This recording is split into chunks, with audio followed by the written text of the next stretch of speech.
दोस्तों आइए हम देखते हैं अब 8वां ग्रह जो आपका वरुण था, 8वें नंबर का ग्रह। थोड़ा सा टेक्निकल इशू था, आप उसे इग्नोर करके चैनल को लाइक, सब्सक्राइब और शेयर करते रहिएगा और आगे देखिएगा। आपको सूर्य का से जो क्रम में 8वां ग्रह है वरुण, हमारा नखच्चुन, उसके बारे में हम थोड़ा बहुत आपसे चर्चा करते हैं कि इसका जो है कलर हरा रंग है। आपके वरुण के भाई अरुण का भी कलर हरा रंग था, याद रखिएगा। लेकिन ये इसमें हरा रंग धुंधले कलर में है, धुंधले रंग में है, धुंधले रंग में है। और आप देखेंगे कि इसमें भी 5 वलय पाए जाते हैं, जैसे वह अरुण में पाया गया था 5 वलय। अरुण में वलय का नाम था alpha, beta, gamma, delta and epsilon. Same उसी नाम से इसमें भी पाया जाता है। और इसमें इसका जो ये उपग्रहों की संख्या है, उपग्रहों की संख्या है जो वो 27 है। जो इसमें टाइटन उपग्रह पाया जाता है, टाइटन उपग्रह, यहाँ पे वायुमंडल नहीं पाया जाता, नहीं पाया जाता। दूसरी चीजें, यहाँ पे इस ग्रह पे, वरुण ग्रह पे जागृत ज्वालामुखी है।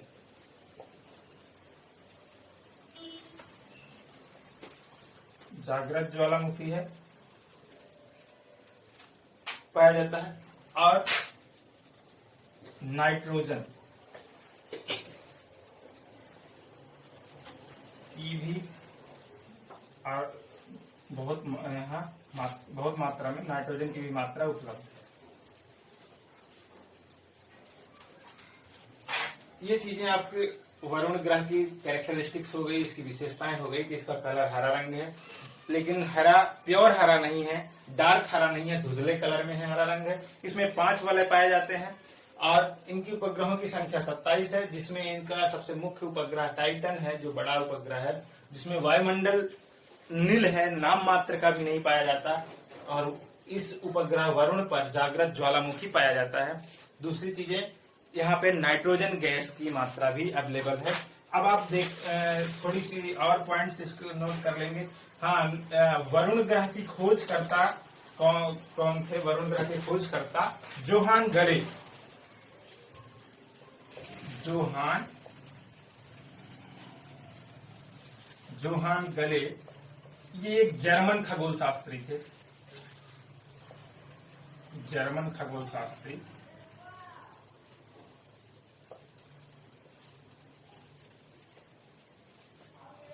जर्मन खगोल शास्त्री थे। यह ग्रह सूर्य की परिक्रमा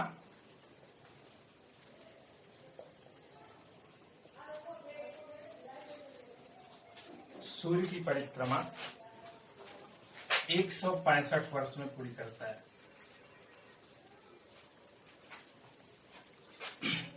या हम इसे ये भी कह सकते हैं कि 164 वर्ष 8 महीने।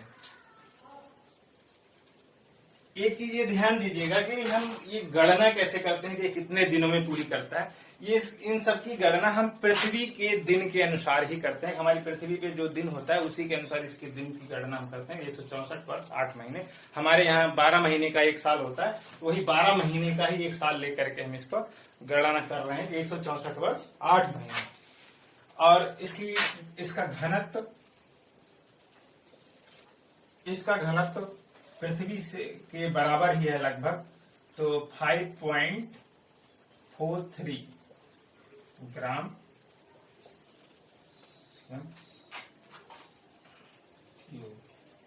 और जो इसका सूर्य की परिक्रमा करने की गति है या वेग है, जो वेग है सूर्य की परिक्रमा करने का, वो वेग है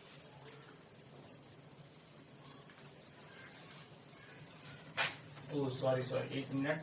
यहाँ घनत्व 1.63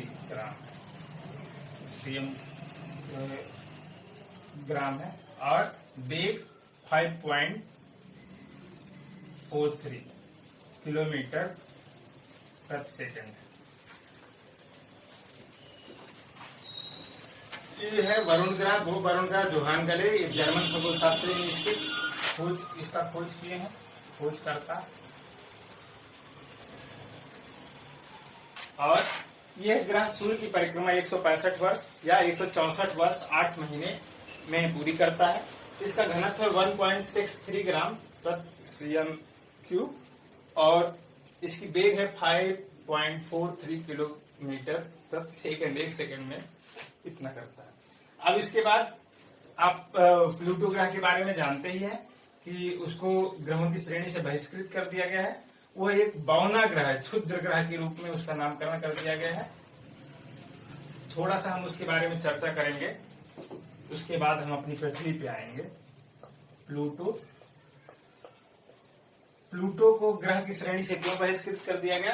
क्योंकि वो जो है, जैसे सभी ग्रह केवल अपने अपने एक पथ बनाए हुए हैं, अपने ही पथ से ये सूर्य की परिक्रमा करते हैं ऐसे ऐसे, लेकिन प्लूटो ग्रह ऐसे परिक्रमा करता था, ऐसे। ये सभी ग्रहों के बीच कक्षा को भेदते हुए जो है अपनी परिक्रमा पूरी करता था। तो उससे ये हुआ कि ग्रहों के लिए जो एक ऑथेंटिक कैरेक्टरिस्टिक्स को लेकर, विशेषताओं को लेकर के जो परिभाषा डेवलप की गई थी, उस परिभाषा को वो पूर्ण नहीं कर रहा था। तो ग्रहों की परिभाषा है कि वो सूर्य के चारों तरफ एक निश्चित कक्षा के तहत परिक्रमा पूरी करें, तो उन्हें ग्रह कहा जाता है। लेकिन प्लूटो एक निश्चित कक्षा में नहीं, एक निश्चित कक्षा के तहत नहीं सूर्य का परिक्रमा कर रहा था, बल्कि वो दूसरों की कक्षाओं को प्रक्षेपित कर रहा था। इसलिए इसे ग्रहों की श्रेणी से बहिष्कृत कर दिया गया। इसको बौना ग्रह नाम दिया गया, बौना ग्रह।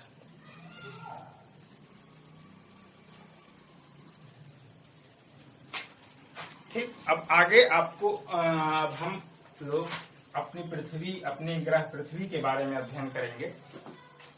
पृथ्वी, जिसके बारे में हम सभी लोग बहुत कुछ जानते हैं, जो हमारे सामने हमारी आंखों से दिखाई देता है, हम प्रत्यक्ष उसको महसूस कर सकते हैं और फील कर सकते हैं, छू सकते हैं, देख सकते हैं और उसको समझ भी सकते हैं।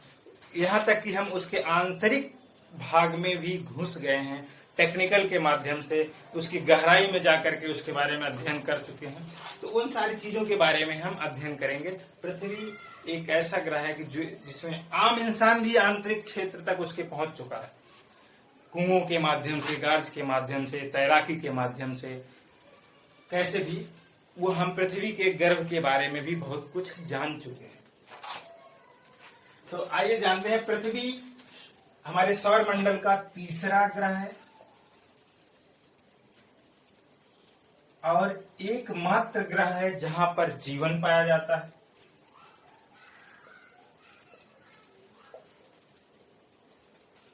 जीवन पाया जाता है। जीवन में जैसे मनुष्य, जीव जंतु, जानवर, बहुत प्रकार की स्पीशीज, प्रजातियां पाई जाती हैं, पेड़ पौधे पाए जाते हैं और भी बहुत कुछ हम देखते हैं, नदी, पहाड़, झरने, ये सब पाए जाते हैं। मानव जीवन ने अपने स्किल से डेवलप कर लिया है पृथ्वी पे, इंडस्ट्री, उद्योग धंधे, कारखाने, इन सब चीजों को भी डेवलप कर लिया है। तो अभी इन सब चीजों के बारे में हम आगे अध्ययन करेंगे। अब हम देखते हैं, अब आपको बताते हैं, ये तीसरे नंबर का ग्रह है और इसके बारे में थोड़ा सा चर्चा करते हैं। इस पृथ्वी का आकार जो है लगभग गोलाकार है, लगभग गोलाकार है। ये पूर्ण रूप से गोल नहीं है, लगभग गोलाकार है। इसका एक दूसरा आकार, इसका नाम भी बोला जाता है, इसका पृथ्वी पृथिव्याकार है। 2019 के यूपीएससी एग्जाम में पूछा गया था, जिसमें ए ऑप्शन दिया गया था पृथिव्याकार, पृथ्वी का आकार में पृथिव्याकार, क्योंकि पृथ्वी का अपना खुद का आकार है, वो किसी के जैसी नहीं है, वो खुद एक अनूठी है, उसका आकार अनूठा है, तो उसका आकार का हम किसी से तुलना नहीं कर सकते, उसको पृथिव्याकार है। और इसका विषुवत रेखीय व्यास, अब हम इसके कुछ पॉइंट के बारे में चर्चा करते चलते हैं, आप देखते चलिएगा, नोट करते चलिएगा। विषुवत रेखीय व्यास, विषुवत रेखी व्यास। अभी हम आगे जब आपको अक्षांश और देशांतर बताएंगे तो ये विषुवत रेखा क्या है, कहाँ पे है, कैसे है, इसके बारे में विस्तार से चर्चा करेंगे। तो विषुवत रेखी व्यास इसका कितना है? 12,757 किलोमीटर। विषुवत रेखी मतलब पृथ्वी का मध्य का भाग। उसके बाद जो ध्रुवीय व्यास है, ध्रुवीय व्यास ये है 12,714 किलोमीटर। उसके बाद विषुवत रेखी परिधि भी हम इसका रखते हैं। परिधि क्या है इसका? परिधि है 40,075 किलोमीटर। इसका विषुवत रेखीय परिधि है 40,075 किलोमीटर। इसकी स्पीड, गति है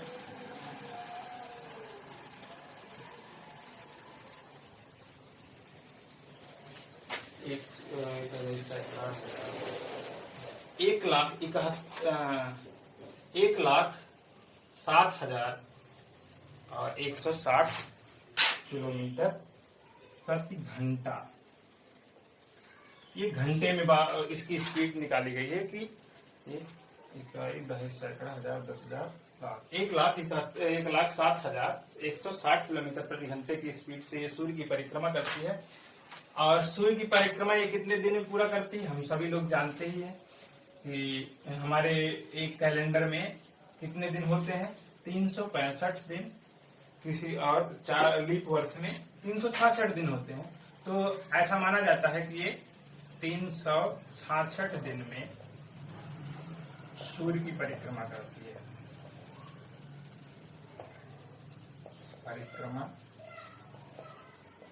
पूरी करती है। लेकिन इसका एक्चुअल कितना है? 365 दिन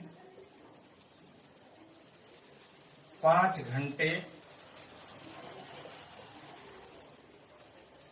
48 मिनट 48 मिनट 46 सेकेंड में सूर्य की एक परिक्रमा पूरी कर लेती है। 365 दिन 5 घंटे 48 मिनट 46 सेकेंड, मतलब हम ये भी कह सकते हैं 365 दिन 6 घंटे। यही 6 घंटे 4 साल में 6 घंटे 6 चौके 24 घंटे हो जाता है, जो हमारा एक दिन में परिवर्तित हो जाता है। इसे हम 365 के बजाय 366 दिन लीप वर्ष, मतलब लीप वर्ष हर 4 साल में आता है, हर एक 4 साल के अंतराल पे आता है। तो 4 साल में 6 घंटे 6 चौके 24 घंटे मिल करके एक दिन का निर्माण करता है, जिसे हम 366 दिन या लीप वर्ष बोलते हैं। अब दूसरी चीज, हमारी पृथ्वी अपनी धुरी पर, ये तो रही सूर्य की चारों तरफ परिक्रमा, धुरी पर कितनी देर में ये अपनी परिक्रमा पूरी करती है? तो 24 घंटे या 23 घंटे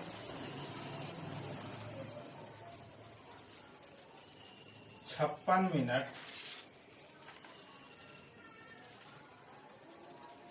48 सेकंड। 23 घंटे 56 मिनट 48 सेकंड में ये अपने धुरी पर एक परिक्रमा पूरी कर लेती है।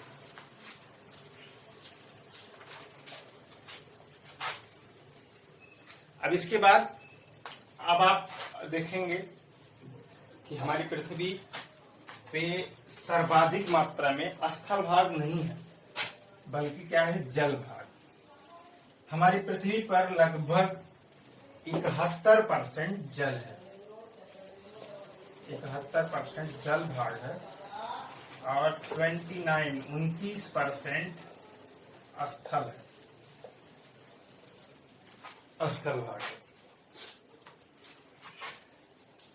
जो ये बताता है कि पृथ्वी पे जल की मात्रा सर्वाधिक है, चाहे महासागर, सागर और नदी, झरने, तालाब, इन सबके इंक्लूड करके ये 71% जल है गया। जो हम वर्ल्ड मैप के थ्रू देखेंगे आपको कहाँ कहाँ कितना परसेंट जल है, कैसे और कितना परसेंट स्थल भाग है, ये चीजें देखते हैं।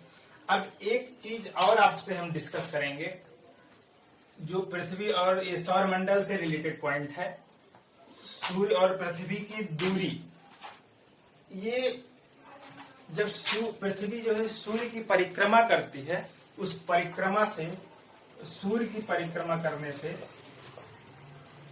सूर्य की परिक्रमा से ऋतु परिवर्तन होता है।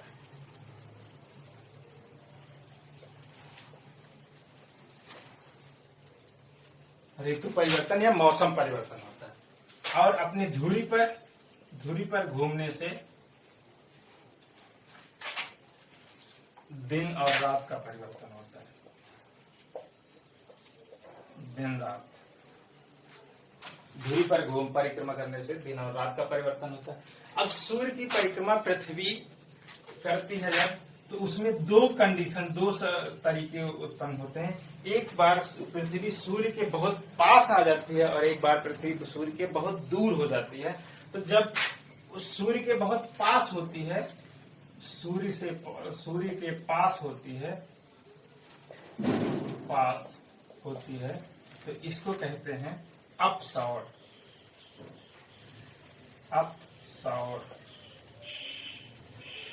अपसौर वाली कंडीशन ये 3 जनवरी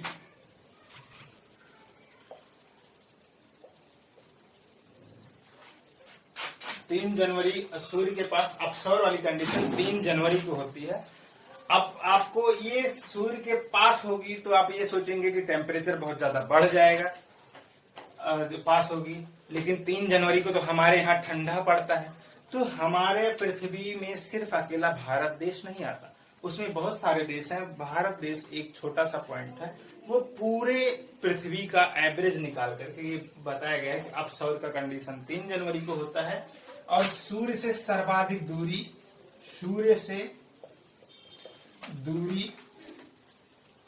अधिकतम दूरी जो होती है उसे उपसौर कहते हैं। सूर्य से अधिकतम दूरी उसे उपसौर कहते हैं, जो 4 जुलाई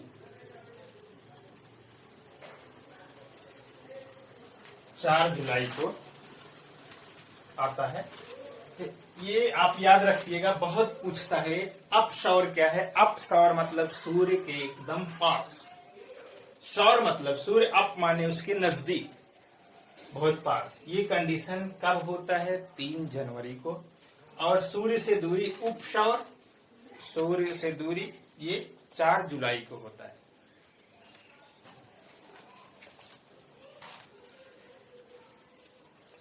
इसके लिए एक ट्रिक भी है आपके पास कि 3 जन पास आई और 4 जुलाई को चली गई।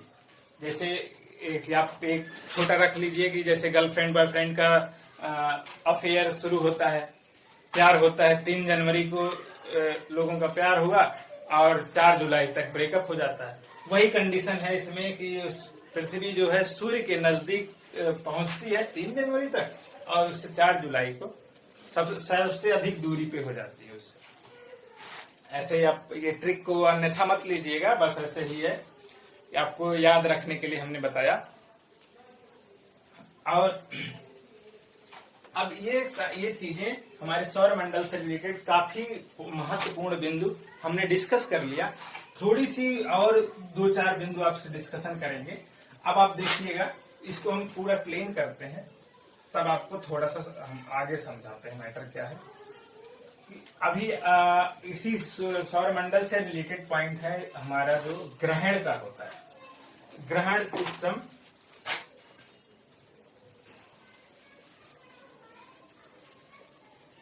जो सूर्य ग्रहण और चंद्र ग्रहण होता है। ग्रहण भारत में क्या भूगोल के अंतर्गत जो हम खगोल शास्त्र में पढ़ते हैं, दो होता है, एक सूर्य ग्रहण